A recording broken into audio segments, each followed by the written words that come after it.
Hey guys, today we're going to be making phthalic anhydride. I first measured out 20 grams of potassium hydrogen phthalate and dissolved it in around 200 milliliters of distilled water.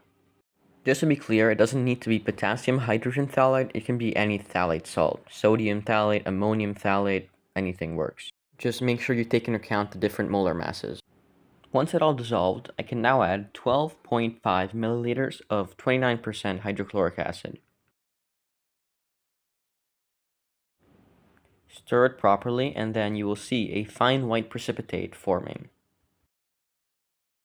This is phthalic acid, and it's formed when the potassium hydrogen phthalate reacts with a hydrochloric acid, forming potassium chloride and phthalic acid. Phthalic acid is insoluble, so it'll precipitate out. We then need to filter everything through a coffee filter to collect the phthalic acid crystals. Once it all filtered through, I put the coffee filter with the crystals on top of a few paper towels to dry. Here's what the phthalic acid looks like.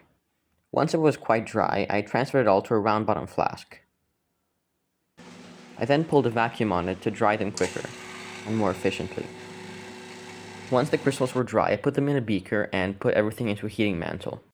When the temperature reaches 200 degrees, you'll start seeing phthalic anhydride crystals forming on the sides of the beaker.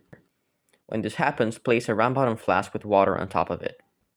After a couple minutes, you can see some phthalic anhydride crystals on the bottom of the round bottom flask. I collected the crystals and then put the flask back on the beaker and kept repeating this until there was no more phthalic acid left in the bottom of the beaker.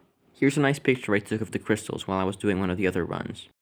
The final yield of phthalic anhydride was 7 grams, which corresponds to a yield of 48%.